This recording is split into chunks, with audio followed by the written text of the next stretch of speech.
Ce qui se passe dans le monde en moins de 2 minutes. Commençons par le Québec. Hydro-Québec va recevoir 5 milliards de dollars pour financer ses partenaires autochtones dans de futurs projets hydroélectriques. Cet argent permettra aux communautés autochtones de devenir copropriétaires d'installations comme des barrages et des lignes de transport.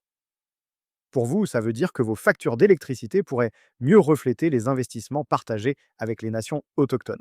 Maintenant, regardons le reste du Canada. Le projet de loi fédéral C-22 sur la protection de la vie privée fait fuir des entreprises technologiques canadiennes. Les compagnies reprochent des règles trop strictes sur l'utilisation des données personnelles qui compliqueraient leurs opérations et leur compétitivité internationale. Pour vous, ça veut dire que des emplois dans le secteur technologique pourraient quitter le pays si Ottawa ne modifie pas sa réglementation. Les États-Unis. Washington impose de nouvelles règles plus sévères pour obtenir la résidence permanente américaine.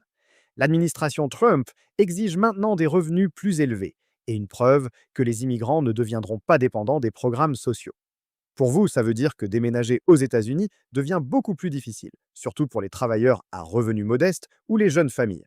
La France. Le Fonds monétaire international demande à la France de couper dans ses dépenses de santé, d'assurance chômage et de retraite pour réduire son déficit budgétaire. Paris dépense plus que presque tous les autres pays développés en programmes sociaux. Pour vous, ça veut dire que la France pourrait adopter un modèle économique plus strict, ce qui changerait son attractivité pour les Québécois voulant y travailler. Un peu plus loin dans le monde, l'Iran accuse les États-Unis de saboter les négociations de paix au Moyen-Orient, pendant que des médias américains rapportent que Washington prépare possible frappe militaire en territoire iranien. Les tensions montent rapidement après des mois de diplomatie fragile. Pour vous, ça veut dire que le prix de l'essence pourrait grimper rapidement si un conflit majeur éclate dans cette région productrice de pétrole. Et voilà, c'était les nouvelles du jour. On se retrouve demain pour ne rien manquer.